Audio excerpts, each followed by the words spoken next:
Hello friends, welcome to 12th December daily Hindu news analysis. So friends, ఈ వీడియోలో మనము 12th December publish అయినటువంటి important ఆర్టికల్స్ని పిక్ చేసుకుని both prelims and as well as mains పర్స్పెక్టివ్లో మనకి ఏ విధంగా అడగచ్చు అనేటువంటిది డిస్కస్ చేద్దామండి. Let us start the discussion. So friends, before that there was a small announcement. మన యొక్క UPSC GS prelims plus mains flagship course మీకు ఫేర్వెల్ 2024 ఆఫర్ అండర్లో కేవలం 28,000 రూపీస్కే మీకు అందుబాటులో ఉంటుంది. ఈ యొక్క కోర్స్ మీకు లైఫ్ టైం వ్యాలిడిటీ తోటి వస్తుంది. ఆఫర్ మీకు 31st డిసెంబర్ వరకు మాత్రమే వ్యాలిడ్. ఇక్కడ స్క్రీన్ మీద కనిపించేటువంటి నెంబర్కి మీరు కాల్ చేస్తే మన ఎక్స్పర్ట్ టీమ్ తోటి మాట్లాడచ్చు. మీకు ఏ విధమైన డౌట్స్ ఉన్నా కూడా మీరు క్లారిఫై చేసుకుని ఈ కోర్సులో మీరు ఎన్రోల్ అవ్వచ్చు. Yes, similarly optional is very important from the mains perspective అండి. అండర్ ఆప్షనల్ ఇన్ఫినిటీ మీకు 30,000 రూపీస్ ఛార్జ్ చేసేటువంటిది కేవలం 24,000 రూపాయలకి అందుబాటులో ఉంటుంది. మనం అన్ని పాపులర్ ఆప్షనల్స్ కూడా మనం ప్రొవైడ్ చేస్తున్నాము. ఇది కూడా మీకు life time validity 31st December వరకు మాత్రమే valid. You can call on to this number if you have any doubts. Yes, one special announcement అండి. As part of the offer of the week, NCERT foundation is a basic building block లాంటిది అనమాట మనకి UPSC ప్రిపరేషన్కి. Wear class 6th నుంచి 12th వరకు cover చేయబడుతుంది. ఈ వీక్లో 3,000 rupees మాత్రమే, 10,000 వర్త్ కోర్సు కేవలం 3,000 రూపాయలకే సో మీకైతే కనుక లభిస్తుంది. 17th డిసెంబర్ వరకు మాత్రమే, that is the weekend will be the last date అండి. You can download our app LTX classes, play స్టోర్లో మీకు అవైలబుల్ ఉంటుంది. And this is a number you can call on in order to enroll any other course. Clear? Yes. So friends, మనము Delhi edition of the Hindu news paper నుంచి ఆర్టికల్స్ని pick చేసుకుంటున్నాము. Let us see the agenda. ఏం important articles cover చేయాలి అనేటువంటిది. First one, Indian scientists develop the novel gene therapy to provide the one-time solution for the hemophilia. Very very important అండి మనకి. It's a genetic blood disorder. దాని గురించి ఏంటి అనేటువంటి important points అన్ని కూడా మనం డిస్కస్ చేస్తాం. ILO ఇంటర్నేషనల్ లేబర్ ఆర్గనైజేషన్ వాళ్ళు రీసెంట్గా ఒక ఇంపార్టెంట్ రిపోర్ట్ అయితే పబ్లిష్ చేశారు. Where they are asking the countries to uphold the freedom of association at work. Second important article. And అలాగే by taking that as an opportunity 2024లో publish అయినటువంటి other ILO similar reports గురించి కూడా మనం చూస్తామండి. Third one, India accounts for half of the malaria cases in south east Asia 2023. మనకి world health organisation వాళ్ళు world malaria report అనేటువంటిది publish చేశారు. దాని రిలేటెడ్ ఫైండింగ్స్ గురించి, మలేరియా గురించి, ట్రీట్మెంట్స్ గురించి, ఇనిషియేటివ్స్ గురించి మొత్తం what not we will cover everything comprehensively. Then fourth one, chief justices need longer tenures. This is something, an opinion that is published, we will look into. And Wycombe, 2 states 2 leaders and a tale of reform. Wycombe Satyagraha జరిగింది మనకి 1920sలో. So specifically 1924. So then 2024 మనకి ఏంటంటే 100 years అయితే కనుక finish అయింది. So దాని గురించి మనం చూద్దామండి. Yes, our drive against the manual scavenging will continue. Supreme court రీసెంట్గా ఒక ఇంపార్టెంట్ స్టేట్మెంట్ ఇచ్చారు, saying that our drive against manual scavenging. So manual scavenging అనేటువంటి దాన్ని కంప్లీట్లీ సో మన కంట్రీలో ఎలిమినేట్ చేసేయాలి, డిగ్నిటీ కోల్పోకూడదు ఎవరు కూడా అని చెప్పి మేము ఎంత దూరం అయినా కూడా వెళ్తామని చెప్పి సుప్రీంకోర్టు మాట్లాడుతోంది. అసలు ఏంటి మాన్యువల్ స్కావెంజింగ్ ఏంటి, దాని స్టేటస్ ఏంటి అనేటువంటి పరిస్థితులన్నీ చూస్తామండి మనం. Amid crackdown by the police, United Nations team visits the Jammu slum housing the Rohingyas. So Jammu and కాశ్మీర్లో మనకి రోహింగ్యా రెఫ్యూజీస్ అయితే కనుక ఉన్నారు స్లమ్స్లో. వాళ్ళని మనకి ఏంటంటే విజిట్ చేయడానికి UN టీమ్ అయితే కనుక వచ్చారండి. దాని గురించి మనం రోహింగ్యాల పరిస్థితి ఏంటి, రెఫ్యూజీస్ పరిస్థితి ఏంటి, we will look into all those points.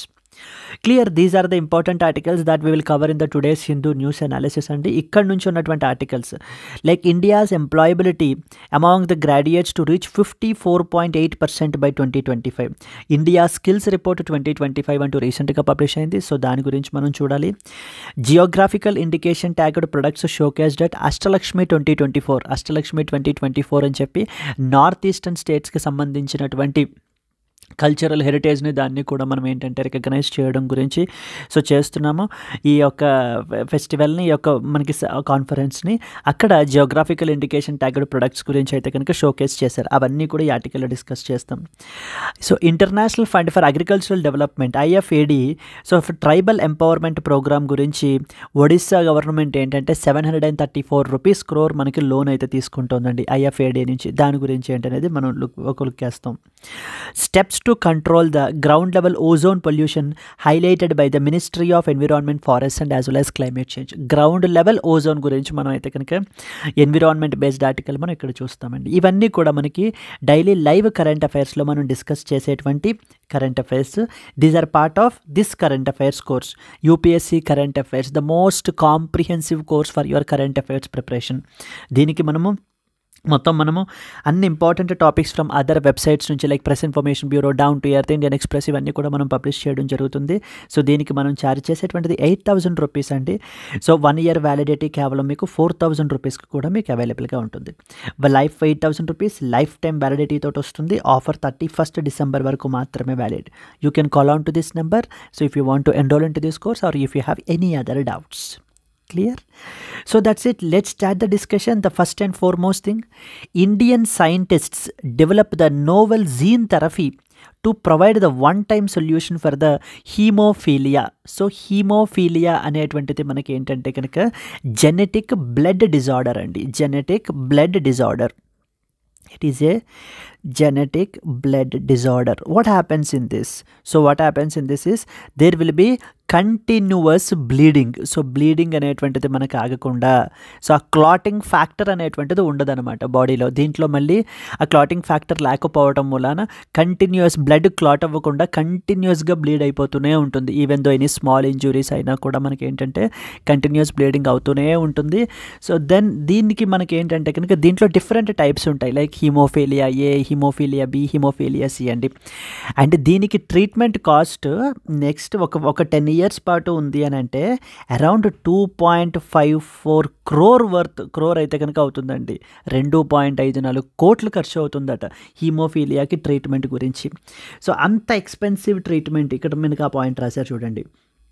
Yes, a March 2024 research study in the journal Helion estimates that per patient cost of treating a hemophilia patient in India is to be around 2.54 crore over a 10-year period. That's how expensive it is. So in this context then definitely it is not affordable by everybody. So చాలా మంది మనకి ఏంటి అని అంటే కనుక people suffer అవుతున్నారు. India burden చూసుకుంటే so second largest number of cases మన కంట్రీలో ఉన్నాయి. ఆ పాయింట్ని మనకి ఇక్కడ మెన్షన్ చేశారు చూడండి. Yes, even though it is a hemophilia is a rare disorder, India has the world's second largest patient pool, like with an estimated around 40,000 to 1 lakh patients. So మన కంట్రీలో మనకైతే కనుక ఉన్నారు. లాస్ట్ టైం మనము sickle cell disease SCD గురించి మనం discuss చేయడం జరిగింది. దెన్ అంతకంటే before we talked about tuberculosis గురించి చూసాం. Now this is haemophilia which is A genetic blood disorder. So where the blood will not clot, అంటే ఆ క్లాటింగ్ ఫ్యాక్టర్ అనేటువంటిది ఉంటుంది మనకి ఆ బాడీలో. అది మిస్ అవ్వడం మూలాన, ఆ మ్యూటేషన్ అవ్వడం మూలాన మనకి ఏంటంటే కనుక ఆ బ్లడ్ అనేటువంటిది ప్రాపర్గా క్లాట్ అవ్వదు. దానిని ఇప్పుడు జీన్ థెరపీ ద్వారా మనకి ఏంటంటే కనుక ఈ హీమోఫీలియాకి ట్రీట్మెంట్ అనేటువంటిది ప్రొవైడ్ చేయాలి అని చెప్పి మన ఇండియన్ సైంటిస్ట్ అయితే కనుక డెవలప్ చేశారండి. Clear? Let us discuss some important points associated with this. Haemophilia అంటే ఏంటి, హీమోఫీలియాలో టైప్స్ ఏమున్నాయి, సో హీమోఫీలియా మనకి ఎలా ఇదవుతుంది, ప్రపంచంలో ఎలా ఉంది పరిస్థితి అనేటువంటి అన్ని కాన్సెప్ట్స్ మనకి ఇక్కడ కవర్ చేసేస్తాం. మీకు ఈ PDF అనేటువంటిది మీకు free PDFs and as well as Telegram గ్రూప్లో అప్లోడ్ అవుతుంది. మీరు అక్కడి నుంచి డౌన్లోడ్ చేసుకుని దీన్ని రివైజ్ చేసుకోవచ్చండి. సో హీమోఫీలియాకి ఇప్పుడు ఇది జీన్ థెరపీ ఎలా వన్ స్టాప్ సొల్యూషను. మీ యొక్క హిందూ రిలేటెడ్ ప్రిపరేషన్ గురించి definitely this PDFs will be your one stop solution. Clear? So scientists in India have successfully tested a gene therapy treatment for severe hemophilia A. So types ఉంటాయి మనకి దీంట్లో, haemophilia A, B and as well as C అని చెప్పి. దాంట్లో specifically haemophilia A which is a rare hereditary blood disorder and it's a associated with haemophilia. దేనికి సంబంధించిందని state level ఎగ్జామ్స్లో అడుగుతుంటారు. Consider the following statements about the haemophilia అని చెప్పేసి మనకి ఇచ్చి recently a new gene therapy, the novel gene therapy అనేటువంటిది మనకి ఏంటంటే సో ఇండియన్ సైంటిస్ట్ డిస్కవర్ చేశారు, తీసుకొని వచ్చారు అని కూడా మనకి క్వశ్చన్ అడుగుతుంటారండి.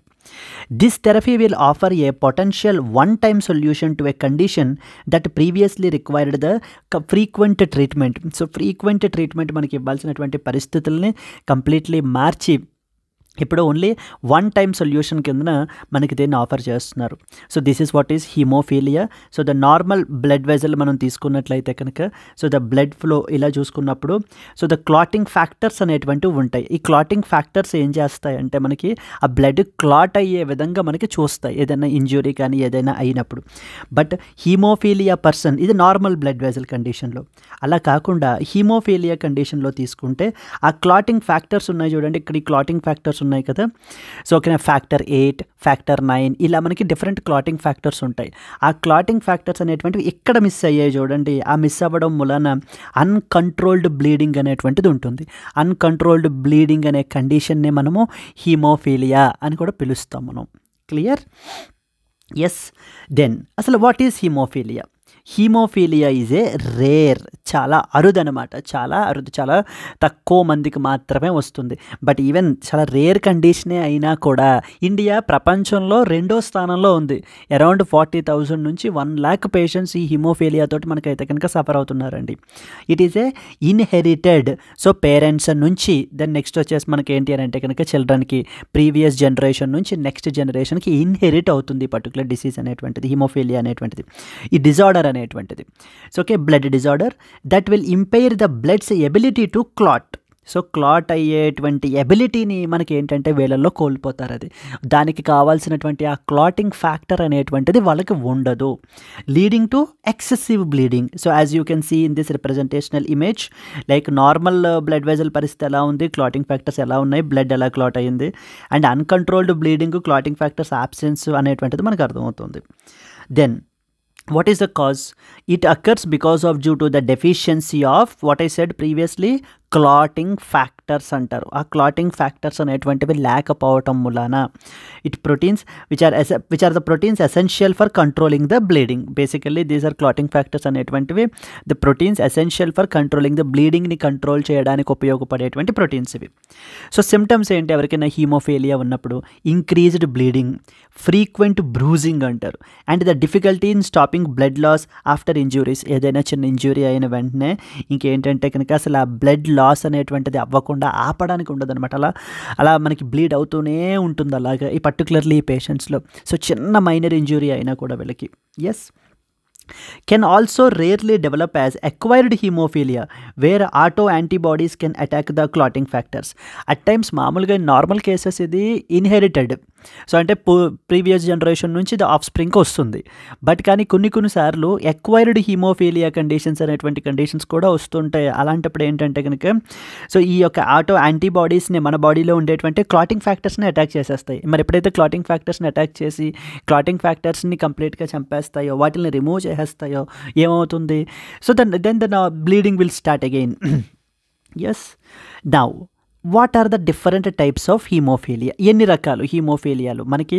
టైప్ ఏ అని, టైప్ బి అని, టైప్ సి అని డిఫరెంట్ థింగ్స్ ఉంటాయండి. First of all haemophilia A, it is the most common. మొత్తం హీమోఫీలియా పేషెంట్స్ అందరినీ మనం తీసుకుంటే కనుక దాంట్లో మోస్ట్ కామన్ వచ్చేసి హీమోఫీలియా ఏ. దీనికినే మన యొక్క నోవల్ జీన్ థెరపీని కనిపెట్టింది కూడా మనకి ఈ యొక్క haemophilia AK. It is caused by deficiency of clotting factor 8. Clotting factor 8 అనేటువంటి ప్రోటీన్ ఉంటుంది. దాని యొక్క ఇదిని మనకి ఏంటంటే కనుక దాని యొక్క అబ్సెన్స్ వల్ల because of due to the deficiency of this clotting factor haemophilia A will be cause. That condition it will result in this condition. Prevalence చూసుకుంటే అరౌండ్ 10 in 1 lakh పీపుల్లో మనకి ఏంటంటే హీమోఫీలియా ఏ అనే కండిషన్ మనకు ఉంటుందండి. కమింగ్ టు హీమోఫీలియా బి, ఇక్కడ మనకి ఏంటంటే it is caused by the deficiency of clotting factor 9. ఇందాకది క్లాటింగ్ ఫ్యాక్టర్ 8, ఇప్పుడు మనకి క్లాటింగ్ ఫ్యాక్టర్ 9. సో ప్రివలెన్స్ వచ్చేసి అరౌండ్ 3 people in 1 lakh పీపుల్లో మనకి ఏంటి అంటే హీమోఫీలియా బి కండిషన్ ఉంటుంది. Then comes the haemophilia C. It is a rare, completely rare. It is caused by the deficiency of clotting factor 11. So clotting factor 8, clotting factor 9 and clotting factor 11. Prevalence వచ్చేసి so just 1 in 1 lakh people. Very very rare condition అనమాట. Haemophilia అనే కండిషనే rare, వాటిల్లో ఇంకా haemophilia C అనేటువంటిది ఇంకా rare condition. Clear? These are the different types of haemophilia మనకి తెలియాల్సినటువంటివి. సిమ్టమ్స్ చూసాము, కాజెస్ ఏంటి అనేటువంటివి చూసాము, అసలు వాట్ ఈస్ హీమోఫీలియా చూసాము, అండ్ డయాగ్రామాటికల్ రిప్రజెంటేషన్ కూడా మనం చూడడం జరిగింది ఏ విధంగా మనకి రిజల్ట్ అవుతుంది అనేది. Clear? Now coming to the gene therapy and as well as for hemophilia A. So this is a novel treatment. Now gene therapy is nowadays మనకి ఏంటి అని అంటే కనుక సో దీని యొక్క పొటెన్షియల్ అనేటువంటిది ఇంక్రీజ్ అవుతుందండి, రోజు రోజుకి ఎన్హాన్స్ అవుతుంది. దీని యొక్క అప్లికేషన్స్ అనేటువంటివి పెరుగుతున్నాయి. Like for example CRISPR-Cas9, very very important anamata. So this is also associated with that of the gene therapy, where we will manipulate the genes. Gene therapy will introduce a functional gene to replace the defective one, enabling the body to produce a sufficient clotting factor number 8. So gene థెరపీలో మనకి ఏం చేస్తామంటే functional జీన్ని which gives proper directions so that ఆ clotting factor 8 మన బాడీలో produce అయ్యే సఫిషియెంట్గా produce అయ్యే విధంగా డైరెక్షన్స్ని మనకి ఆ జీన్ అనేటువంటిది ఇష్యూ చేస్తుంది. డిఫెక్టివ్ జీన్ అనేటువంటిది సరిగ్గా డైరెక్షన్స్ అవి ఇవ్వకపోవటం మూలాన క్లాటింగ్ ఫ్యాక్టర్ 8 అనేటువంటిది మనకి ప్రొడ్యూస్ అవ్వదు. Now we want to introduce through this gene therapy techniques ద్వారా మనము సో ఆ పర్సన్లోకి బాడీలోకి మనకి ఫంక్షనల్ జీన్ అనేటువంటిది మనం యాడ్ చేయడం జరుగుతుంది, which will replace the defective one, enabling the body to produce sufficient clotting factor number 8. So దీన్ని ఆల్రెడీ మనకి అరౌండ్ 5 పేషెంట్స్ మీదనైతే కనుక తమిళనాడులో టెస్ట్ చేశారండి, with no bleeding episodes over the last 14 months. From the last 14 months నుంచి ఎవరికైతే మనం treatment అయితే వీళ్ళకి ఇచ్చామో, ఎవరికైతే మనం టెస్ట్ చేసామో వాళ్ళల్లో ఎటువంటి బ్లీడింగ్ ఎపిసోడ్స్ కూడా కనిపించలేదట. That shows the success of this particular thing. But however it's not sufficient to just test on 5 patients. Now it requires a wide testing అనేటువంటిది మనకి క్యారీ అవుట్ చేస్తారు down the line. Now it is just promising as to eliminate the need for repeated injections of the clotting factors. So ideally ఇప్పటిదాకా మనకి treatment అనుకున్నాం కదా, next 10 years పాటు ట్రీట్మెంట్లో like around 2.54 crore ఖర్చు అవుతుందని చెప్పి అక్కడ మనకి ఏంటంటే ఇంజెక్షన్స్ అనేటువంటివి ఇస్తారు. ఈ క్లాటింగ్ ఫ్యాక్టర్ 8 అంటే depending upon which haemophilia that they were affected with. Like ఏ అయితే కనుక క్లాటింగ్ ఫ్యాక్టర్ 8 ఉండేటువంటి ఇంజెక్షన్ మనకి ఇస్తారు, బి అయితే కనుక clotting factor 9 and then C అయితే కనుక క్లాటింగ్ ఫ్యాక్టర్ 11. ఆ రెస్పెక్టివ్ ఇంజెక్షన్స్ని ద్వారా మనం ఏంటి అని అంటే కనుక ఆ క్లాటింగ్ ఫ్యాక్టర్స్ని మన బాడీలోకి ఇది చేయడం వల్ల ఆ క్లాటింగ్ అనేటువంటి బ్లడ్ క్లాట్ అనేటువంటిది జరుగుతుంది, బ్లీడింగ్ అనేటువంటిది కంట్రోల్ అవుతుంది. క్లియర్? అండ్ కరెంట్ ట్రీట్మెంట్ ఏంటంటే it involves infusion of clotting factors or monoclonal antibodies which are very expensive and they need frequent administration. So ఫ్రీక్వెంట్గా మనకి ఏంటంటే ట్రీట్ చేస్తూ అడ్మినిస్ట్రేట్ చేస్తూ ఉండాలి. Expensive most importantly. So the moment it is very expensive, like 2.54 crore ఖర్చు అవుతుంది అని అంటే కనుక సో ఓన్లీ అల్ట్రా రిచ్ పీపుల్కి తప్ప మనకి ఏంటంటే కనుక the normal middle and as well as lower middle class and even the lower పాపులేషన్కి so it is completely out of the scope. Yes. So the cost of the treatment మనకు చూసుకుంటే estimated at around 2.54 crore per patient over 10 years for conventional treatment in India. Now the gene therapy మనకి ఏంటంటే కనుక దీని యొక్క cost still మనకైతే కనుక చెప్పలేదండి. సో ఈ down the line more and more innovation అది జరిగి మనకి ఈ టెక్నాలజీ అనేటువంటిది వైడ్లీ అవైలబుల్ మార్కెట్లో ఉన్నప్పుడు దీని యొక్క కాస్ట్ ఆటోమేటిక్గా మనకి రెడ్యూస్ అవుతుంది. While details are yet to be confirmed, gene therapy aims to be one-time expense, potentially reducing the long-term costs. So one time మాత్రమే మనకి ఏంటంటే one time solution, so one time expense మాత్రమే ఉంటుంది. So thereby down the line మనకి ఏంటంటే కనుక long term costs అనేటువంటివి మనకి తగ్గిస్తుంది. గ్లోబల్ పర్స్పెక్టివ్లో మనం చూసుకుంటే ఇండియా పరిస్థితి second largest haemophilia patient population ఉన్నారండి, with around 40,000 diagnosed cases and an estimated undiagnosed population of about 1 lakh. So 40,000 to 1 lakh population మనకైతే కనుక ఉన్నారు. And severe haemophilia A patients often have the less than 1% of clotting factor 8 requiring the regular factor replacement therapy. ఈ factor replacement therapy అంటారు, అంటే కావాల్సినటువంటి ఆ factor 8ని ఆ ప్రోటీన్ని మనం ఏంటి అని అంటే కనుక బాడీలోకి ఇంజెక్ట్ చేయాలి. క్లియర్? దీనికి సంబంధించినటువంటి పొటెన్షియల్ మెయిన్స్ క్వశ్చన్ ఎలా ఉండొచ్చు? Discuss the potential of gene therapy in addressing the hereditary blood disorders like haemophilia. Highlight its advantages, challenges and implications for healthcare in India. Can be a potential question andi. So with respect to this thing, hemophilia very very important, a genetic blood disorder ane points manaku teliste saripotundi. Let us move on to that of the second article. Moving to the second one, ILO report asks the nation to uphold the freedom of association at work ILO stands for international labour organisation అండి. International labour organisation వాళ్ళు రీసెంట్గా ఒక important report అయితే publish చేశారు. దాని పేరే social dialogue report అంటాం. Social dialogue report is published by అని చెప్పి స్టేట్ లెవెల్ ఎగ్జామ్స్లో అడుగుతుంటారు. Social dialogue report is published by international labour organisation. So which is a Geneva based మనకి ఇంటర్నేషనల్ ఆర్గనైజేషన్ అండి. సో వీళ్ళు చెప్తున్నది ఏంటంటే it is asking all the countries to please uphold, to please protect the freedom of association at వర్క్ని మనం ఏంటి అని అంటే కనుక ప్రమోట్ చేయాలి, అప్హోల్డ్ చేయాలి అంటూ మనకైతే చెప్పడం జరుగుతుంది. So let us discuss some important points associated with this. Yes అండి, సింప్లీ సోషల్ డైలాగ్ అంటే it basically involves consultations. So okay, it basically involves negotiations between ఎవరి మధ్యన, so between the employer and as well as the workers or employees and as well as employer మధ్యన మనకు ఉండేటువంటి ఆ negotiations and as well as the discussions and information exchange అనేటువంటిది ఉండాలి. అప్పుడు మాత్రమే మనకి ఏంటంటే కనుక ఒక పక్కన ఎకనామిక్ డెవలప్మెంట్ జరుగుతుంది అండ్ సైడ్ బై ఈ యొక్క సోషల్ కొహెషన్ అనేటువంటిది కూడా మనకి జరుగుతుంది అని ఇంటర్నేషనల్ లేబర్ ఆర్గనైజేషన్ వాళ్ళు ద ఇంపార్టెన్స్ ఆఫ్ సోషల్ డైలాగ్ని మనకి చెప్తున్నారండి. దీనికి వీళ్ళు ఒక టర్మ్ని కోట్ చేశారు, that is called as PLSD అంటారు. PLSD stands for peak level social dialogue అని అర్థం. ఇక్కడ చూడండి, పీక్ లెవెల్ సోషల్ డైలాగ్లో ఏముంటుంది అనేటువంటిది రాశారు ఇక్కడ క్లియర్గా.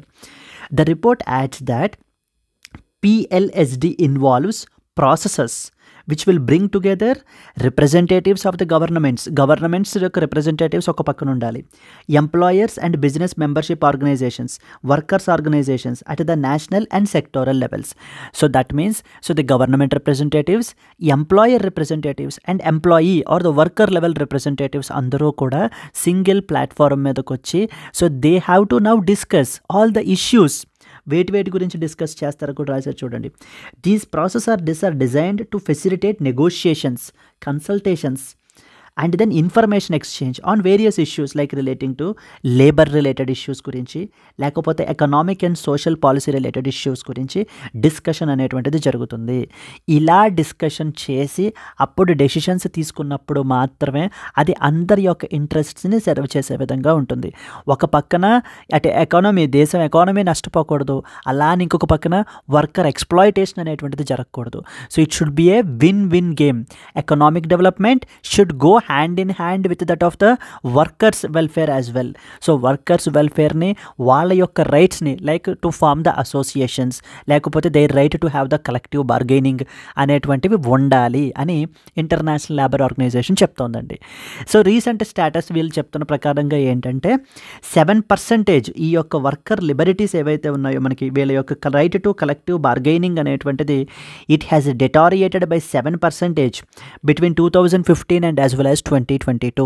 So the ILO has raised the concern that ఈ యొక్క సోషల్ డైలాగ్ అనేటువంటిది ఉండాలి, వర్కర్స్ యొక్క ఇష్యూస్ని అడ్రస్ చేయాలి.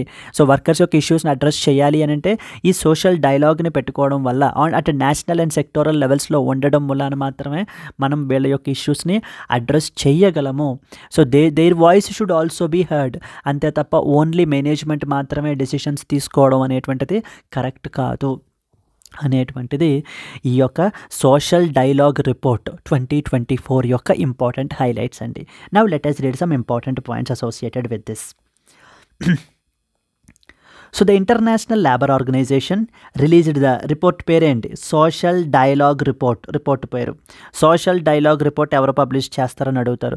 World economic forum, international labour organization, ఇలా మనకి రకరకాల ఆప్షన్స్ ఇస్తారు. Urging the governments to uphold the fundamental rights like especially freedom of association at work and collective బార్గెయినింగ్ని, ఫ్రీడమ్ ఆఫ్ అసోసియేషన్ని ప్రొటెక్ట్ చేయాలి, అప్హోల్డ్ చేయాలి. అంతే తప్ప వాటిని మనం కర్టైల్ చేయకూడదు, రిస్ట్రిక్షన్స్ ఇంపోజ్ చేయకూడదు. As critical for promoting the economic and social development. For both economic and as well as the social డెవలప్మెంట్కి మనకి ఏంటంటే కనుక ఈ రెండు కూడా, collective bargaining, freedom of association, ఈ రెండు కూడా చాలా ఇంపార్టెంట్ కీ పిల్లర్స్ లాంటివి అని మనకి ILO వాళ్ళు చెప్తున్నారు. సో నా సోషల్ డైలాగ్ రిపోర్ట్ 2024కి సంబంధించినటువంటి హైలైట్స్ మనం చూస్తే కనుక it highlighted the importance of what is that PLSD, peak level social dialogue అని అర్థం. సో ఈ పీక్ లెవెల్ సోషల్ డైలాగ్ అనేటువంటిది ఉండాలి. పీక్ లెవెల్ సోషల్ డైలాగ్లో మనకి ఏమవుతుంది, wear the representatives of the government and as well as the employer representatives and the workers representatives, they all will come together and they will have the consultation and as well as మనకి ఏంటంటే negotiation over the issues like related to that of the labour, related to that of economy and as well as the social policy గురించి మనకి discussion అనేటువంటిది ఉంటుంది. అలా consensus ద్వారానే మనం ఏంటంటే డెసిషన్స్ అనేటువంటివి తీసుకోవాలి. అప్పుడు మాత్రమే it will be a win win game for everybody. That is what is the idea. ఇది మనకి ఏం చేస్తుంది, it will create inclusive and equitable labour మార్కెట్స్ని మనకి క్రియేట్ చేస్తుంది.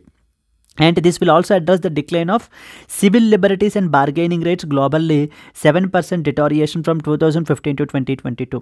సో పడిపోతున్నటువంటి civil liberties and bargaining rates ప్రపంచం మొత్తం మీదుగా అరౌండ్ 7% అయితే కనుక డిటారియేట్ అయిపోయాయి. అంటే గవర్నమెంట్స్ నెక్స్ట్ వచ్చేసి మనకి ఈ యొక్క కంపెనీస్ ఆర్ ద ఫ్యాక్టరీస్ మనకి ఏం చేస్తున్నాయంటే వర్కర్స్ యొక్క రైట్స్ మీద రెస్ట్రిక్షన్స్ ఇంపోజ్ చేస్తున్నాయి. వాళ్ళ యొక్క కలెక్టివ్ బార్గెనింగ్ రైట్స్ మీదన లేకపోతే వాళ్ళ యొక్క సివిల్ లిబర్టీస్ మీదన రెస్ట్రిక్షన్స్ని ఇంపోజ్ చేస్తున్నాయి అనేటువంటిది ILO యొక్క ఫైండింగ్ అండి. ఏంటి recommendations? Number 1, we need to ensure compliance with freedom of association and we have to recognise the right to collective bargaining. ప్రతి దేశం కూడా వాళ్ళ యొక్క కంట్రీలో యొక్క వర్కర్స్కి ఈ యొక్క right to collective bargaining and the freedom of association అనేటువంటి దాన్ని రికగ్నైజ్ చేయాలి. Next, equip the labor administrations and social partners with the necessary technical and financial resources for effective participation in the PLSD. So కావాల్సినటువంటి మనకి ఈ యొక్క labour administration with the necessary technical and financial resources అనేటువంటిది provide చేయాలి. So that అప్పుడు మాత్రమే వాళ్ళు inclusive participation అనేటువంటిది ఉంటుంది. క్లియర్? ఈ సోషల్ డైలాగ్ ఒకవేళ మనం ఎన్ష్యూర్ చేయగలిగితే మనకి బెనిఫిట్స్ ఏమేమి ఉంటాయి? Enables the economic growth promote అవుతుంది, సోషల్ ప్రోగ్రెస్ అనేటువంటిది ఇంప్రూవ్ అవుతుంది అండ్ ఓవరాల్గా sustainable development like including low carbon transitions అనేటువంటివి మనకైతే కనుక అచీవ్ చేయగలము అనేది ILO మనకి చెప్తోందండి. It encourages the participation of governments, employers and the workers organisations at both national and as well as the sectoral లెవెల్స్లో మనకి they will come together and they will discuss on the important issues. Challenges ఏంటంటే ప్రస్తుతం ఈరోజు ప్రపంచంలో మనం చూసుకుంటే economic and geo political instability అనేటువంటిది ఉన్నాయి. చాలా దేశాల్లో మనకి ఏంటంటే ఆర్థిక పరంగా చాలా ఇన్స్టెబిలిటీస్ ఉన్నాయి. సో జియో పొలిటికల్గా కూడా మనకి ఏంటంటే కనుక so there are many conflicts లేకపోతే ఇవన్నీ మనకి చాలా ఇన్స్టెబిలిటీస్ అయితే ఉన్నాయండి. ఇవి అడ్రస్ చేయడం అనేటువంటిది this is one such challenge. And labour market transformations mainly because of due to technological advances, climate change and as well as the demographic shifts are another important challenge. Yes, this is what is Social Dialogue Report 2024 and as well as its key highlights manaki. Similarly, we also have the other major ILO reports ఉన్నాయండి. That is the first and foremost is World Employment and as well as the Social Outlook Report. Very very important. ఇది రీసెంట్గా మనకైతే కనుక publish చేశారు ఈ report. ఈ report కూడా world employment and social outlook report ఎవరు పబ్లిష్ చేస్తారని అడుగుతారు. ఇది కూడా మనకి ILO international labour organisation. Like ఒక 4-5 రిపోర్ట్స్ ఇచ్చేసి కన్సిడర్ ద ఫాలోయింగ్ రిపోర్ట్స్ అని ఇచ్చి how many of the above reports are published by that of ILO అని కూడా మనకు అడుగుతారు. World employment and social outlook report అనేటువంటిది ఇది దేని మీద ఫోకస్ చేస్తుంది అని అంటే కనుక it will mainly focus upon the global market trends, challenges and as well as opportunities ఎలా ఉన్నాయి అనేటువంటి దాని మీద ఫోకస్ చేస్తుంది.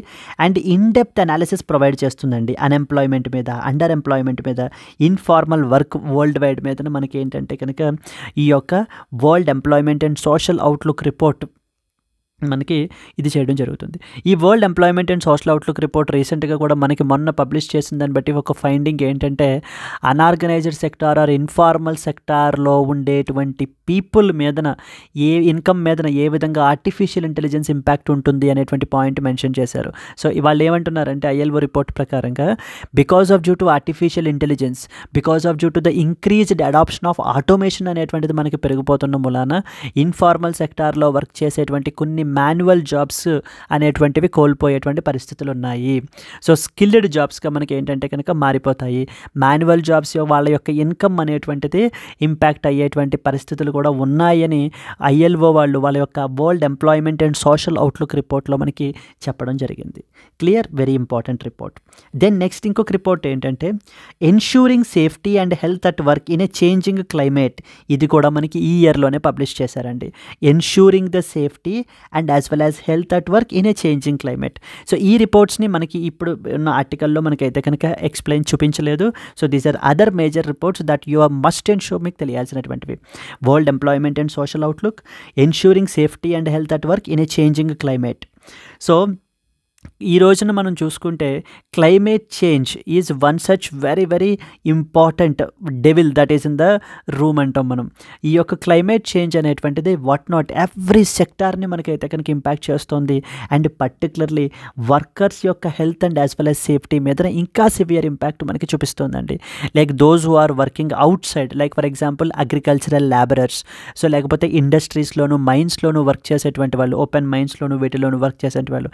So they are very much exposed to the impact of the climate change, like in the form of increased heat anamata. Heat stress అనేటువంటిది, heat waves కి. So వీళ్ళు construction workers is another example. Yes, and over 1/3 of the global population is today exposed to the excessive heat annually. I think I have added one image as well for this particular purpose. Yes, here you can see the cocktail of hazards, workplace air pollution, next వచ్చేసి agrochemicals వల్ల effect, excessive heat వల్ల, then UV radiation, vector borne diseases. So these are the important hazards మనకి around మనకి climate చేంజ్కి సంబంధించి global workers ఏ విధంగా మనకైతే కనుక ఎక్స్పోజ్ అవుతున్నారు. So the number of work related deaths annually అనేటువంటిది మనకైతే కనుక ఇక్కడ మెన్షన్ చేశారండి. Yes, climate related hazards are being linked to cancer, kidney dysfunction and respiratory illness leading to the deaths. Clear? This was a second important report that is published recently by the International Labour Organization. Moving on to that of the third one, moving to the third report. Yes, profits and poverty, the economics of forced labour అని చెప్పేసి రీసెంట్గా ఈ report కూడా మనకి ILO వాళ్ళే publish చేయడం జరిగిందండి. As per this report around 27.6 million people were engaged in the forced labour in the year 2021, 2021లో. So with the profit as a motive మనకి ఏంటంటే కనుక చాలామంది so they have made them to work as a forced labour అనేటువంటిది మనకి చేయించుకున్నారు. Illegal profits from forced labour have increased by 37% since the year 2014. And industries like brick kilns and the next వచ్చేసి carpet weaving are identified as hot spots for the bonded labor గా కూడా మనకైతే కనుక identify చేశారు. So these are the 3 important reports. So మనకి ఏంటి అంటే కనుక సోషల్ డైలాగ్ రిపోర్ట్ అనేటువంటిది ఒకటి. So the next the 2 other reports అండి. నా ఇవన్నీ ఎవరు పబ్లిష్ చేశారు? ILO, international labour organisation. So వాళ్ళ గురించి ఒక 2 పాయింట్స్ మనం మాట్లాడుకుంటే, ILO అనేది వే బ్యాక్ 1919లో ఎస్టాబ్లిష్ అయినటువంటి body as part of the treaty of Versailles. First world war అయిపోయిన తర్వాత, the first world war between 1914 to 1918 అయిపోయిన తర్వాత మనకి చేసుకున్నటువంటి ట్రీటీ ఈ treaty of Versailles. So as part of this particular treaty international labour organisation establish చేయడం జరిగింది. And it became a UN specialised agency in the year 1946. That is after the second world war the UNO was established and then now it made as a specialised ఏజెన్సీగా మనకి చేశారు.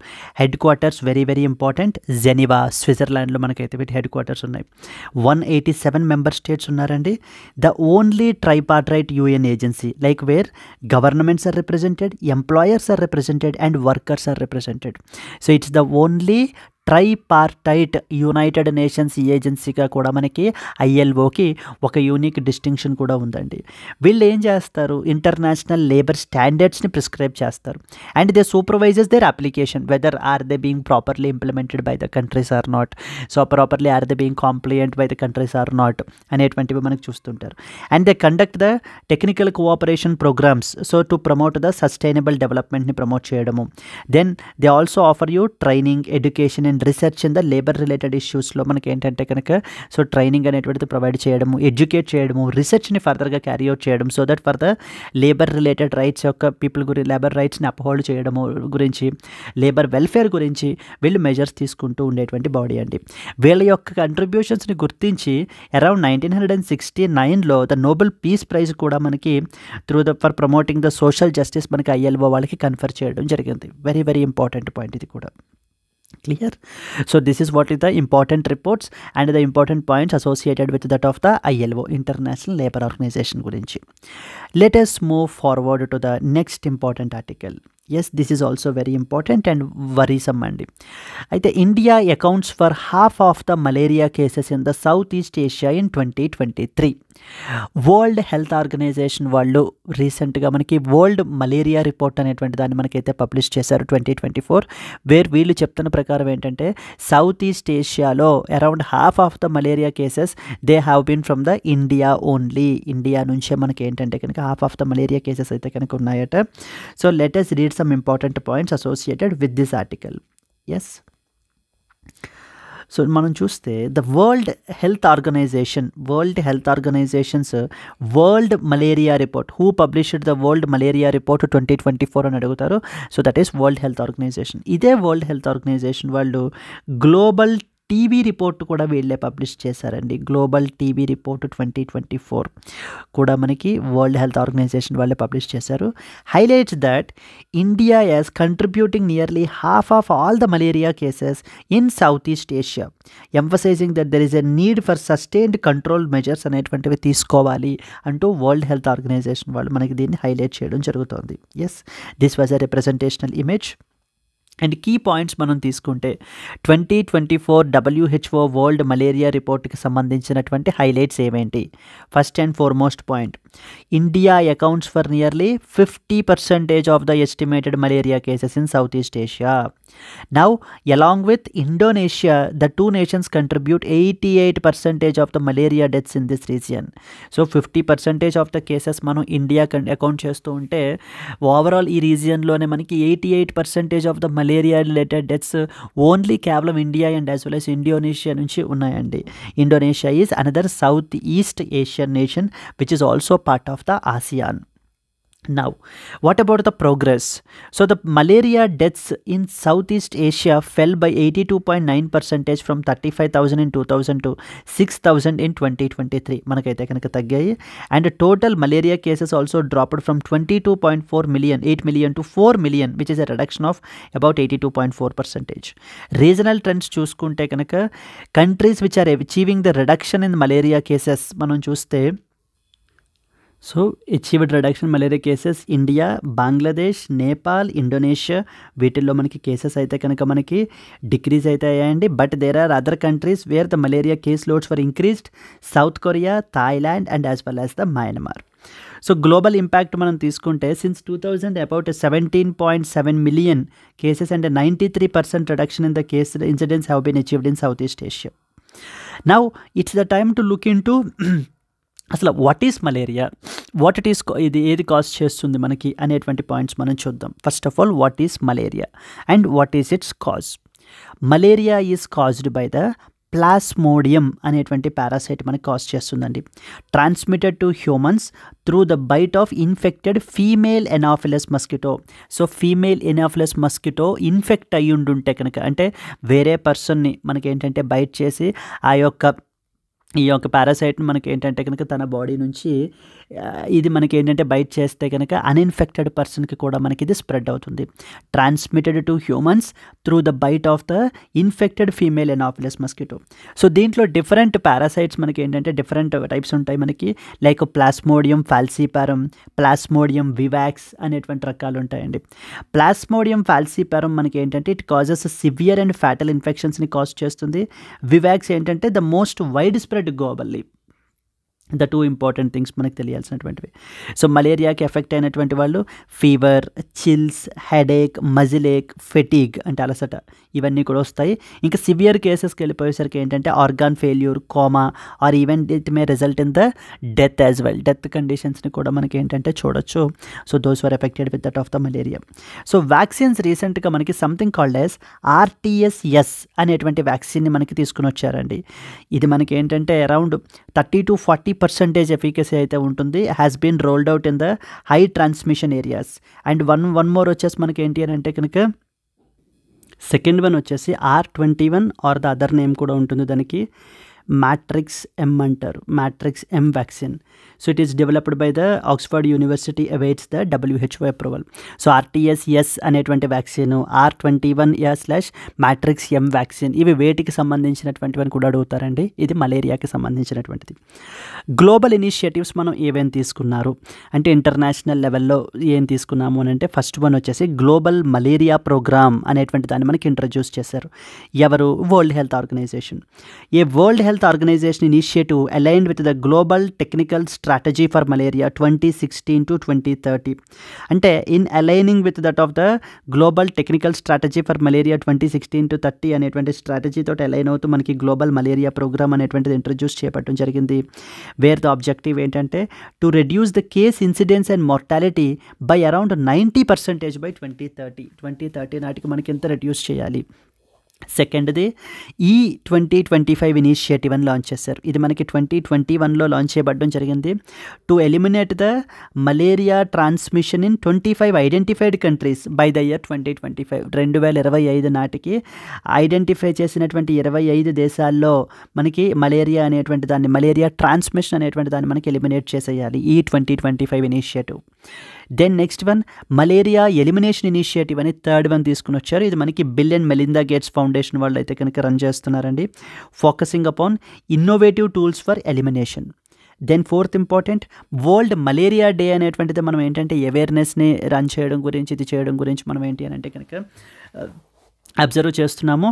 It is observed annually on April 25th to raise the awareness. So please try to comment when was the world TB day. So world tuberculosis day అని చెప్పేసి మనకి ఎప్పుడు observe చేస్తామో అనేటువంటిది కూడా ఐడెంటిఫై చేయండి. బికాస్ ఎందుకంటే India also shares significant burden with respect to tuberculosis cases as well. Now coming to the India's efforts. So మనం ఏమేమి ఎఫర్ట్స్ తీసుకున్నాము? First and foremost one national vector borne disease control programme అనేటువంటిది first important initiative. So the umbrella initiative targeting the multiple vector borne diseases including the malaria. Second one national framework for malaria elimination 2016 to 2030 అని ఇంకో initiative తీసుకుని వచ్చామండి.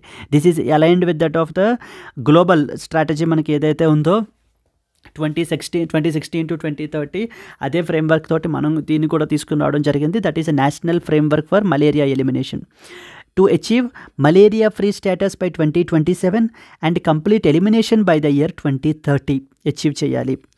And high burden to high impact HBHI initiative the third important one అండి. So these are the world health organisation రీసెంట్గా world malaria report publish చేసింది అని అంటే just వాళ్ళు దాంట్లో ఇండియా సిగ్నిఫికెంట్ బర్డెన్ షేర్ చేసింది అని మాత్రమే ఆర్టికల్లో రాస్తారు.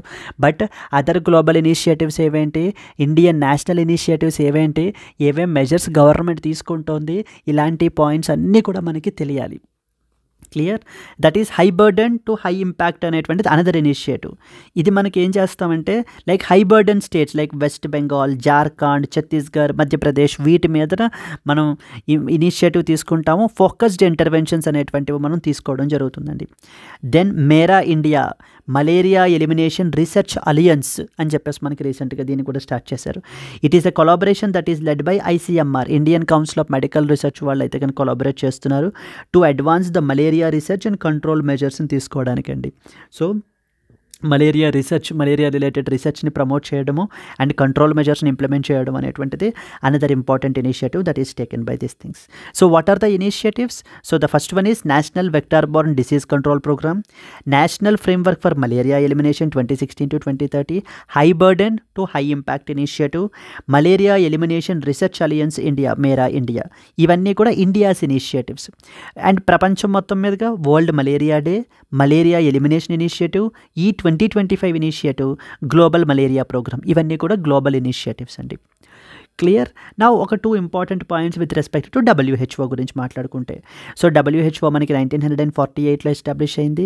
దీని యొక్క హెడ్ క్వార్టర్స్ కూడా మనకి జెనీవా, స్విట్జర్లాండ్లోనే ఉన్నాయి. ఇందాక మనము ILO గురించి చూసాము, ILO యొక్క హెడ్ క్వార్టర్స్ కూడా Geneva, Switzerland. And the role వచ్చేసి to lead the international health efforts, like including malaria control through comprehensive strategies, like for example global malaria program is one such instance. Clear? Possible mains question ఎలా ఉండొచ్చు? Discuss the challenges and strategies in achieving the malaria elimination in India by 2030. Highlight the role of international and national initiatives in this context. So ఏమేమి international initiatives ఉన్నాయి, ఏమేమి national initiatives ఉన్నాయి. Then at the same time what are the challenges and the strategies that are being implemented by the government so to eliminate the malaria by the year 2030 is a potential mains question from this particular topic. Or they can also ask you highlights of the World Malaria Report 2024 as recently published by WHO అడగచ్చు. లేకపోతే ఇందాక మాట్లాడుకున్నట్టుగా highlights of so the social dialogue report 2024 గురించి కూడా మనకి అడిగే అవకాశాలు ఉన్నాయండి. Clear? Let us move on to that of the next article. Chief Justices need longer tenures అంటూ మనకి ఒక ఇంపార్టెంట్ ఆర్టికల్ పబ్లిష్ అయింది. సో దీని గురించి మనం మాట్లాడుకుంటే, ఎస్ అండి, this article is very important and in fact very serious ఇష్యూని కూడా మనకి ఏంటి అంటే కనుక రైజ్ చేస్తున్నారండి. So in this article by NL Raja, so who is a senior advocate, Madras high court. So అంటున్నది ఏంటంటే very pretty straightforward point. So chief justices, whether like chief justice for supreme court are chief justices for the high court, so they play a very crucial role. So they have very essential functions అయితే కనుక మనకైతే కనుక ఉన్నాయి. But కానీ ఇదే chief justice యొక్క tenure మనం చూసినట్లయితే very very very less. So very short. అంటే ద మొమెంట్ వాళ్ళు ఏంటంటే ఓత్ తీసుకుని సిస్టమ్ని అర్థం చేసుకోవడానికి ప్రయత్నించే లోపలనే వాళ్ళ యొక్క రిటైర్మెంట్ అనేటువంటిది వచ్చేస్తుంది. సో ఈ పరిస్థితి ఎలా ఉన్నట్లయితే ఇంకా ఏమి వీళ్ళు ఇన్నోవేషన్ తీసుకుని వస్తారు, సిస్టమ్ యొక్క కోర్టు యొక్క ఇష్యూస్ని ఏ విధంగా మనకి అడ్రస్ చేస్తారు. So this is not fair. So దీన్ని మనం కరెక్ట్ చేయాలి. ఇప్పుడున్న పరిస్థితిని బ్రిటిష్ ఇండియా టైంలో మనం కంపేర్ చేసుకున్నట్లయితే కనుక అంటూ ఒక ఎగ్జాంపుల్ని మనకి కోట్ చేసి అప్పుడు ఎంతమంది జడ్జెస్ ఉన్నారు అనే దాన్ని ఎగ్జాంపుల్స్గా చూపిస్తున్నారండి.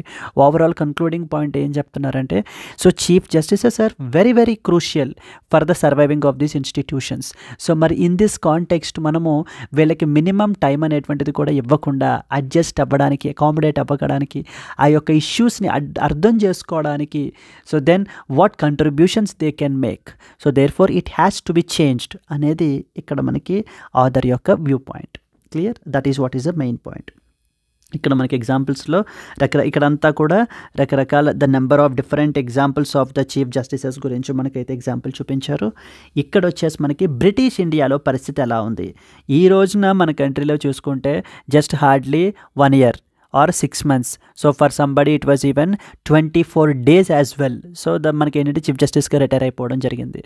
But this is all together different in the case of the British India టైంలో మనం చూసుకున్నట్లయితే లైక్ ఎగ్జాంపుల్ అంటే ఒక ఎగ్జాంపుల్ కోట్ చేశారండి.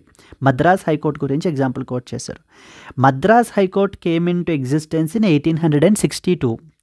Like when it completed 150 years in 2012, it has completed the 85 years as a court in British India and 65 years as a court in the independent India. So the first Chief Justice was Sir Colly Harman, Scotland. In 1947, when it has completed 85 years, the Madras High Court had just 11 Chief Justices మాత్రమే ఉన్నారు. చూడండి, Madras high court 1862లో constitute చేసినటువంటి high court 1947 వచ్చేసరికి only 11 chief justices మాత్రమే serve చేశారు. అంటే each of them hardly around 8 years per person on an average మనకి chief జస్టిస్గా serve చేయడం జరిగింది. బట్ కానీ అదే మద్రాస్ హైకోర్టు ఇప్పుడు తీసుకుంటే like each of them had enjoyed an average tenure of not less than 8 years. But during the Madras High Court's 150th year celebrations, Justice M.Y. Iqbal was the 35th Chief Justice. 65 years లో మనకి తీసుకుంటే the court had 24 chief justices ఉన్నారండి. Where by ఒక్కొక్క chief జస్టిస్కి కేవలం మనకు on an average వచ్చినటువంటిది 2.5 years మాత్రమే సర్వ్ చేశారు చీఫ్ జస్టిస్గా. So how come this tenure like 2.5 years, 2 years, 1 year అనేటువంటిది? So how that will be suitable in order to adjust, in order to understand the issues? So ideally మనకి రీసెంట్గా మొన్న ఒకళ్ళు supreme court judge so retire అవుతూ మనకి ఏమంటున్నారంటే, so justice L Nageswararao మనకి మాట్లాడుతూ, సో ద జడ్జెస్ చీఫ్ జస్టిస్గా ఉండడానికి అసలు ఏంటి సిస్టమ్ అనేటువంటిది అర్థం కావడానికి ఒక 1.5 to 2 years పడుతుంది.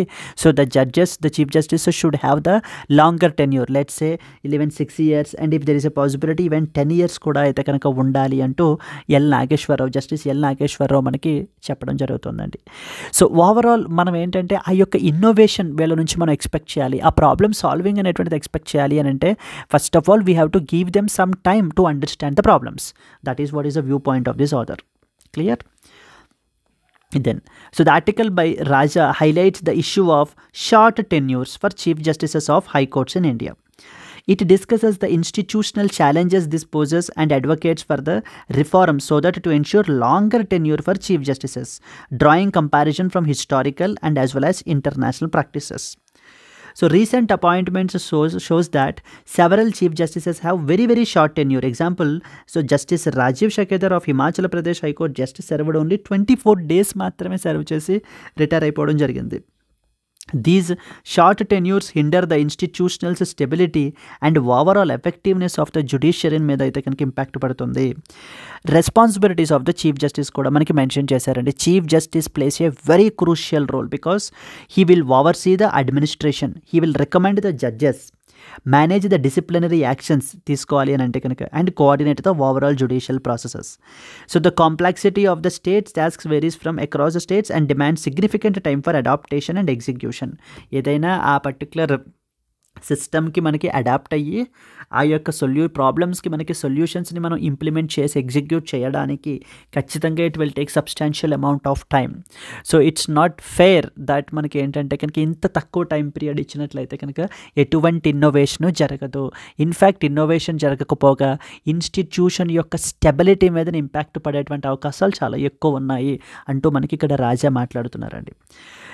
బ్రిటిష్ ఎగ్జాంపుల్ తీసుకుంటే కలోనియల్ ఇండియా టైంలో ఇందాక మనం చూసాం, దే ఎంజాయ్ లాంగర్ టెన్యూర్స్ని సర్వ్ చేశారు వాళ్ళు. For instance Madras high court had 11 chief justices only in it's first 150 years compared to just 24 in the subsequent 65 years. ఇక్కడ వీళ్ళ యొక్క టెన్యూర్ అరౌండ్ 8 years మనకి సర్వ్ చేస్తే ఇక్కడికి వచ్చిన తర్వాత కేవలం 2.5 years మాత్రమే సర్వ్ చేయడం జరిగింది.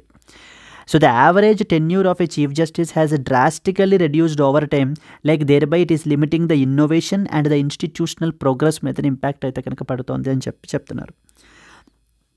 So shorter tenures will prevent the chief justices from fully understanding and addressing the institutional needs ని మనకైతే కనుక అడ్రస్ చేయలేము.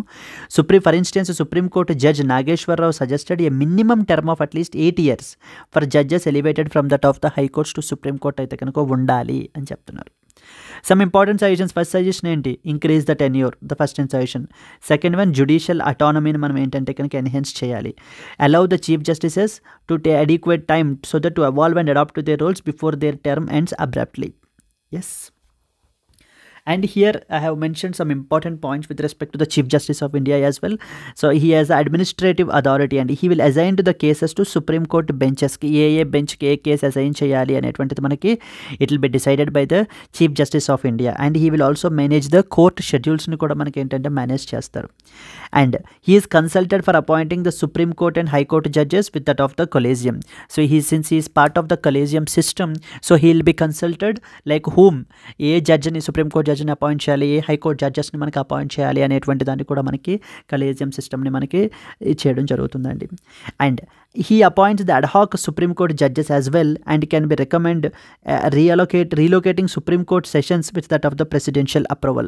So even the seat of Supreme Court ni kuda manaki in case ఒకవేళ chief justice change చేయాలి అని అనుకుంటే చేయొచ్చు. So but however that should be done with the president's approval. Yes, this is what is the other article అండి. Moving on to the next one, Vycom Satyagraha or Vycom, 2 states 2 leaders and a tale of reform అని చెప్పేసి మనకు ఒక editorial అయితే కనుక publish అయింది. So with respect to this thing, yes అండి, so this is something related to the centenary celebrations with respect to that of Vaikom Satyagraha అనేటువంటిది మనకి జరిగింది. And as well as the role played by the important leaders. So and at the same time whether the state can regulate the secular affairs, religious అఫైర్స్ని regulate చేయొచ్చా, దాని మీద supreme court ఏం చెప్పింది అంటూ కొన్ని ఇంపార్టెంట్ పాయింట్స్ని మనకి ఈ ఆర్టికల్లో మెన్షన్ చేశారండి. Let us discuss the important points here. This article by the Shanmuga Sundaram explores the historical significance of Vycom Satyagraha. Very, very important Satyagraha andi manakidi. And its lasting impact on social and as well as religious reforms medana ఏ విధంగా impact పడింది ఈ యొక్క Vycom Satyagraha అనేటువంటిది. It also highlights the movements which are led by the Periyar and as well as B.R. Ambedkar alongside the constitutional provisions paved the way for the more egalitarian society, equal society. అంటే caste discrimination అనేటువంటి దాన్ని so completely eliminate చేసి temple entry even to the backward caste హిందూస్కి మనకి ఏంటి అని అంటే కనుక అలౌ చేసినటువంటి మూమెంట్స్ ఇవన్నీ కూడా మాస్ మూమెంట్స్ అయితే కనుక జరిగాయి. Focusing on the regulation of temple practices and as well as the caste based బ్యారియర్స్ని మనకి అడ్రస్ చేయడం గురించి. అండ్ వైకామ్ స్ట్రగుల్ గురించి మనం మాట్లాడుకుంటే it is a very important movement against the caste discrimination in with respect to that of the temple access. So temple యాక్సెస్కి మనకి ఏంటంటే కనుక బ్యాక్వర్డ్ కాస్ట్స్కి మనకి అలౌ లేదు అని చెప్పేసి మనకి ఏంటంటే కనుక ఈ విధమైనటువంటి కాస్ట్ డిస్క్రిమినేషన్ అనేటువంటిది ఉండేదండి. It is initiated in 1920s in the Travancore princely state. Leaders like Periyar, Kerala State Congress, they fought for the rights of the backward caste Hindus in order to access the temple streets and as well as the worship. So to access the temple streets and as well as worship చేయడం గురించి మనకి ఏంటి అంటే కనుక వాళ్ళ యొక్క rights గురించి వీళ్ళైతే కనుక సో ఎంతగానో ఫైట్ చేయడం జరిగింది. So the Periyar's involvement transformed the struggle into a mass movement. And further, B.R. Ambedkar's contributions like including the constitutional provisions for religious freedom balanced with the public order and as well as morality. If you even see today, the freedom of religion అనేటువంటిది one of the fundamental right to everybody.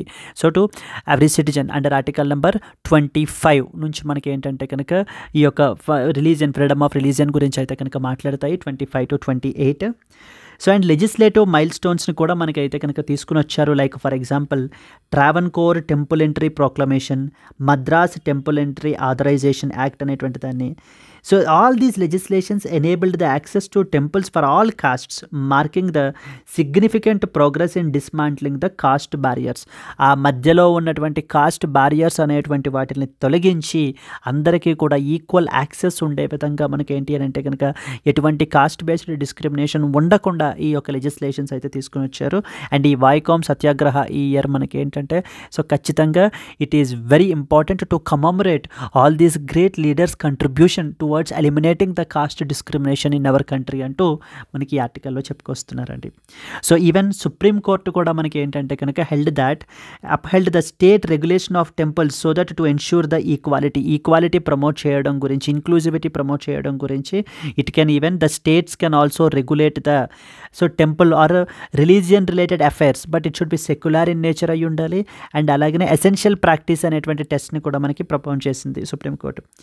State governments, particularly in Tamil Nadu and Kerala, they continued to regulate the religious practices in order to promote the inclusivity ni promote చేయడం గురించి, ఈక్వాలిటీని promote చేయడం గురించి, cost డిస్క్రిమినేషన్ని eliminate చేయడం గురించి చాలా initiatives అయితే కనుక తీసుకోవడం జరిగింది. For instance Kerala and Tamil Nadu have appointed priests, that is అర్చకాస్ అంటాం కదా మనం.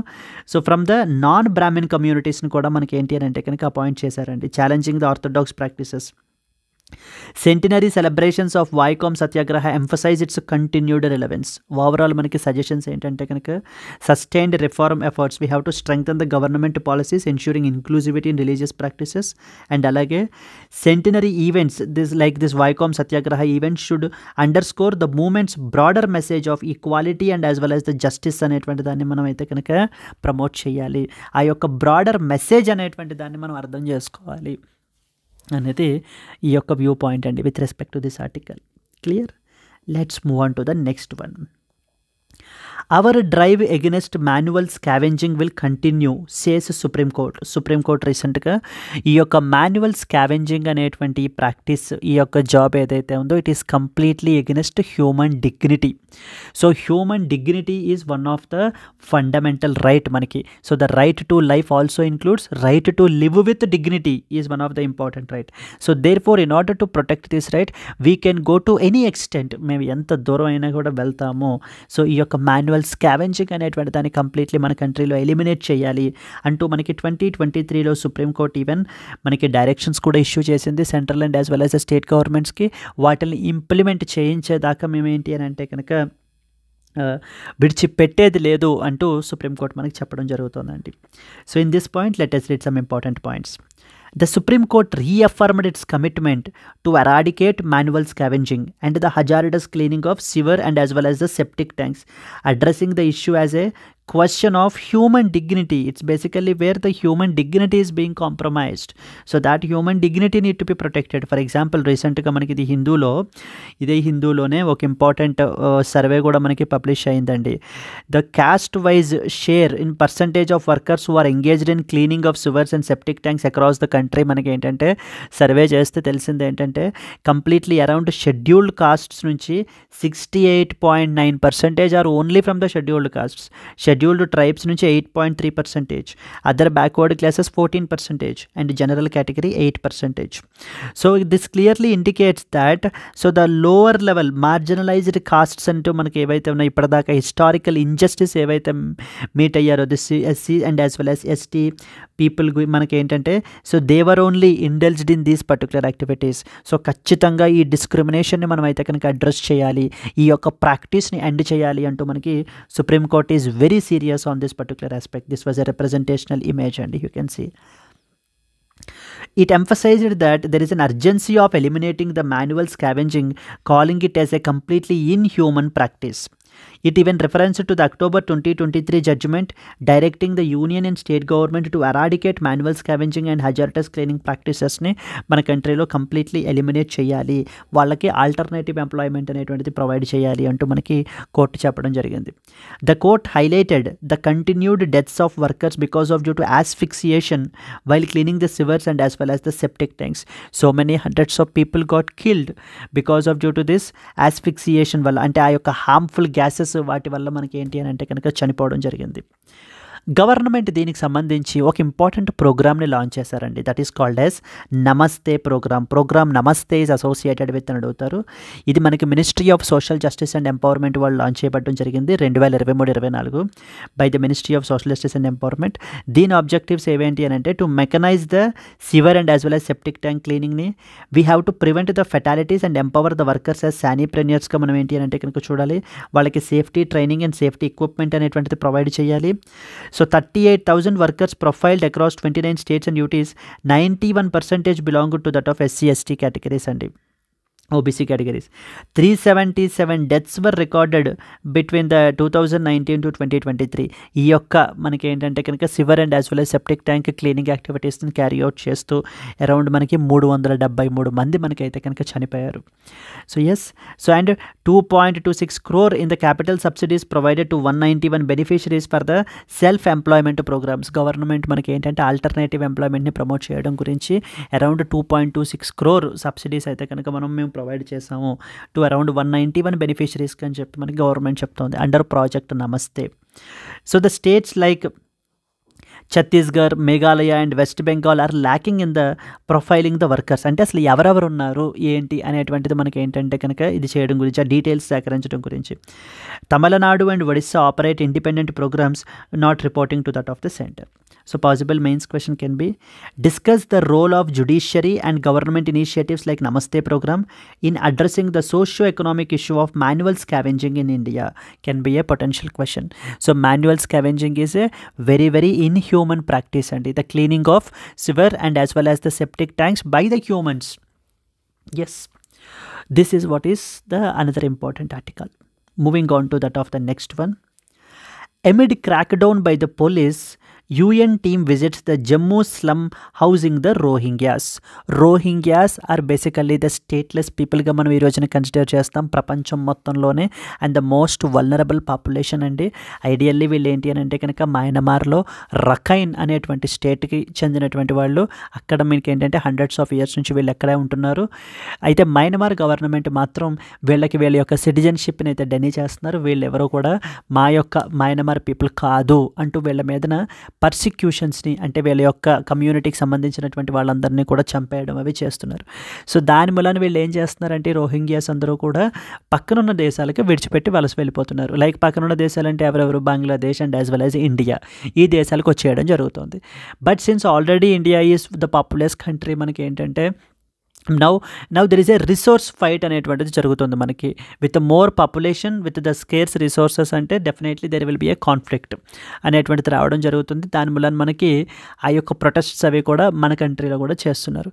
అరౌండ్ 40,000 రెఫ్యూజీస్ రోహింగ్యాస్ అయితే కనుక మన కంట్రీలో ఈ రోజున మల్టిపుల్ స్టేట్స్లో అయితే కనుక ఉన్నారు. Like Uttar Pradesh, Delhi, so Jammu and Kashmir. So there are so many states under which these Rohingya refugees are living in our country అండి. సో ఇన్ దిస్ కాంటెక్స్ట్ మనకు తెలియాల్సినటువంటి ఇంపార్టెంట్ పాయింట్స్ ఏమేంటి? Renewed police action in Jammu and Kashmir is now targeting the Rohingya రెఫ్యూజీస్ని మనకి ఏంటి అని అంటే కనుక టార్గెట్ చేస్తూ, సో వీళ్ళకి ఈ యొక్క బేసిక్ ఫెసిలిటీస్ని మనకి ఏంటి అని అంటే కనుక డెనీ చేస్తున్నారు అని చెప్పేసి ఇక్కడ గవర్నమెంట్ అయితే కనుక చెప్పడం జరుగుతుంది. వీళ్ళందరినీ కూడా ఇప్పుడు మనం ఏంటి అని అంటే కనుక we have to deport them back to that of the Myanmar. And Bangladeshi nationals prompting a visit by united nation high commissioner for refugees అయితే కనుక వచ్చారు to assess their living conditions. వీళ్ళ యొక్క లివింగ్ కండిషన్స్ ఎలా ఉన్నాయి అనేటువంటి దాన్ని అసెస్ చేయడం గురించి united nations human commissioner for refugees అయితే కనుక human rights commissioner for refugees అయితే రావడం జరిగిందండి. See this was a representational image, so showing the situation of the Rohingya refugees అనేటువంటిది మనం అయితే కనుక చూడొచ్చు. Yes, so the crackdown on illegal immigrants. Police have initiated the action against these illegal immigrants in Jammu since November నుంచి మనకి ఏంటంటే కనుక they are considered as illegal ఇమైగ్రెంట్స్గా మనం ఏంటంటే కన్సిడర్ చేసి వాళ్ళ మీద పోలీస్ అయితే కనుక యాక్షన్ తీసుకుంటున్నారు ఎవరైతే రోహింగ్యాస్ ఉన్నారో.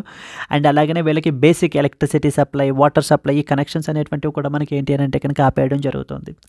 18 FIRs were registered against the landlords for sheltering the immigrants. వీళ్ళకి మరి ఏంటి అని అంటే కనుక ఇచ్చినందుకు, వాళ్ళ వసతి ఇచ్చినందుకు మనకి ఏంటంటే కనుక అరౌండ్ 18 ల్యాండ్ లార్డ్స్ మీద కూడా సో FIRస్ని అయితే కనుక ఇది చేశారండి. So that is very important. Over 400 Rohingya refugees identified, several detained under the immigration laws. So UN human rights commissioner నుంచి మనకి ఏంటి అని అంటే కనుక ఫర్ రెఫ్యూజీస్ నుంచి 2-member టీమ్ అయితే కనుక రావడం జరిగింది in order to assess the living conditions here. And India's refugee framework గురించి మనం మాట్లాడుకుంటే మన కంట్రీలో ఈ యొక్క రెఫ్యూజీస్ని గురించి స్పెసిఫిక్గా ఎటువంటి డెడికేటెడ్ లా కూడా మనకి లేదండి. There is no specific refugee law and we are not a signatory to the 1951 refugee కన్వెన్షన్కి కూడా మనము సిగ్నేటరీ కాదు, or its 1967 protocol. So since saying that national security అని మనం ఏంటంటే దృష్టిలో పెట్టుకొని మనం ఏంటంటే ఈ కన్వెన్షన్ అయితే కనుక సైన్ చేయలేదు. Refugees are entitled to the fundamental rights under article 14, 20 and 21 of the constitution of India. See you have to understand that మనకి ఈ యొక్క ఆర్టికల్స్ అనేటువంటివి not only to the fundamental rights అనేటువంటివి except few are applicable not only to the Indian citizens but also to the foreigners as well. మనకైతే కనుక apply అవుతాయి. About them మనకి article number 14, article 20, article 21 of the constitution, right to equality, so right to life, ఇవి మనకి ఏంటంటే కనుక even వీళ్ళకి కూడా అప్లికేబుల్. మరి మన కంట్రీలో ఉండేటువంటి లెజిస్లేషన్స్ ఏవేంటి, ఇల్లీగల్ మైగ్రెంట్స్ని మనం హ్యాండిల్ చేయడం గురించి ఏ విధంగా మనం హ్యాండిల్ చేస్తాము అని అంటే, వీ హ్యావ్ ఫారినర్స్ యాక్ట్ 1946 అనేటువంటి చట్టం ఉంది. ఇది మనకి ఏంటంటే it empowers the central government to detect, detain and as well as deport back the illegal foreign nationals అందరినీ కూడా మనం ఏంటి అని అంటే కనుక వాళ్ళని ఐడెంటిఫై చేసి వెనక్కి పంపించేసేటువంటి పవర్ గవర్నమెంట్కి అయితే కనుక ఉంటుంది అండర్ ఫారినర్స్ యాక్ట్. నెక్స్ట్ది passport entry to India act 1920 అనేటువంటి చట్టం ఉంది ఇంకోటి. ఇది ఏంటంటే forcible removal of the illegal ఫారినర్స్ని కూడా మనం ఏంటి అని అంటే కనుక సో వాళ్ళని రిమూవ్ చేయొచ్చు, మన దేశం నుంచి అయితే కనుక బయటికి పంపించేయచ్చు. Then we have citizenship act 1955 ఉంది. అండ్ రీసెంట్గా సిటిజన్షిప్ యాక్ట్ 2019 అమెండ్మెంట్ కూడా మనకి చేయబడడం జరిగిందండి. Like which offer citizens to non Muslim refugees from Pakistan, Afghanistan and as well as the Bangladesh. And government have given even the standard operating ప్రొసీజర్స్ని కూడా మనకి అయితే కనుక తీసుకుని వచ్చారు. It issued for agencies dealing with foreign nationals claiming the refugee status. Yes. Then international లెవెల్లో ఉన్నటువంటి body మనకేంటి, united nations high commissioner for refugees, that is what is UNHCR అండి, not human rights. United nations high commissioner for refugees. Even we have the human rights council అనేటువంటిది ఇంకొక body కూడా ఉంది మనకి, United nations human rights council అంటారు, that is another body. ఈ యొక్క United nations high commissioner for refugees అనేటువంటిది 1950లో మనకైతే కనుక ఎస్టాబ్లిష్ చేశారు. ఇది కూడా జెనీవా, స్విట్జర్లాండ్లోనే దీని యొక్క హెడ్ క్వార్టర్స్ ఉన్నాయి. Please be very clear. ఇందాక ILO ఇంటర్నేషనల్ లేబర్ ఆర్గనైజేషన్ చూసాం. Then we talked about the world health organization గురించి మాట్లాడాం. Now we are talking about united nations high commissioner for refugees. So ఇది ఈ బాడీ ఏం చేస్తుందంటే రైట్స్ ఆఫ్ ద రెఫ్యూజీస్ని protect చేస్తుంది. ఇలాగ రోహింగ్యా లాంటి స్టేట్లెస్ పర్సన్స్ని ప్రొటెక్ట్ చేస్తుంది and the displaced communities. They also advocate for something called as principle of non refoulement అంటారు. వెరీ వెరీ ఇంపార్టెంట్ అండి ప్రిన్సిపల్ ఆఫ్ నాన్ రిఫాల్వ్మెంట్ అంటే. సో ఎవరైనా కూడా వాళ్ళ యొక్క దేశంలో వాళ్ళ యొక్క లైఫ్కి థ్రెట్ ఉంది అని చెప్పి సో వాళ్ళ యొక్క ప్రాణాలు అరిచేతుల్లో పెట్టుకుని వేరే దేశం పారిపోయి వచ్చినట్లయితే ఆ ఇంకొక దేశం మళ్ళీ వాళ్ళని తిరిగి ఆ దేశానికి పంపించకూడదు. That is what is principle of non refoulement అంటారు. అదే రాసాం చూడండి. The ensuring refugees are not forced to return to that of the unsafe condition. Here ఇక్కడ మనం రోహింగ్యాస్ తీసుకున్నట్లయితే కనుక so now they are facing the unsafe conditions in their home country Myanmar. So now the international community is saying that India should not deport them back to these unsafe conditions because it is violative of the principle of non refoulement అని మనకి చెప్పడం జరుగుతుంది. But India says that India is not a signatory to the UN Refugee Convention 1951 and as well as nor its 1967 ప్రోటోకాల్ని కూడా మేమైతే కనుక sign చేయలేదు అనేటువంటిది ఇండియా యొక్క ఆర్గ్యుమెంట్. వరల్డ్ రెఫ్యూజీ డే మనకి ప్రతి సంవత్సరం కూడా జూన్ 20వ తారీఖున మనకైతే కనుక అబ్జర్వ్ చేస్తారండి. ఎందుకనంటే కనుక in order to bring awareness about the issues that are being faced by these refugees. Every year hundreds of refugees మనకైతే కనుక చనిపోతున్నారు ప్రపంచం మొత్తం మీదుగా మనకి.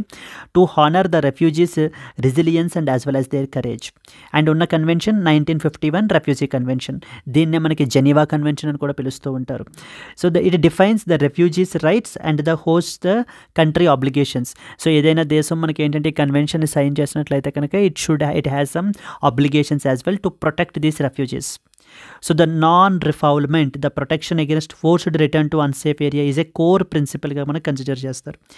India is not a signatory, please be very clear. Alliance with the some principles in practice, but in practice మనం ఏంటంటే కనుక ఈ యొక్క రెఫ్యూజీస్ యొక్క హ్యుమానిటేరియన్ ఇది మీద కూడా మనం ఏంటంటే కనుక ప్రొటెక్ట్ చేయడానికి ప్రయత్నిస్తాం, but not all the people అండి. Yes. So then mains question వచ్చేసి మనకి critically analyse India's approach to manage the refugees in the absence of a dedicated legal framework considering both international obligations and as well as domestic challenges. Yes. So that's it. These are the important articles and so now coming to the today's question, I hope you learned something today. Consider the following organizations. Number 1, International Labour Organization. Number 2, United Nations High Commissioner for Refugees. Number 3, World Health Organization. Question ఏంటంటే how many of the above organizations are headquartered in Geneva? Only one, only two, all three, and as well as none of the above. If you know the answer, please comment your answer, and at the same time if you have liked the video, please do like it. And let's meet again in the next Hindu news analysis. Until then, happy learning. All the best. Bye bye. And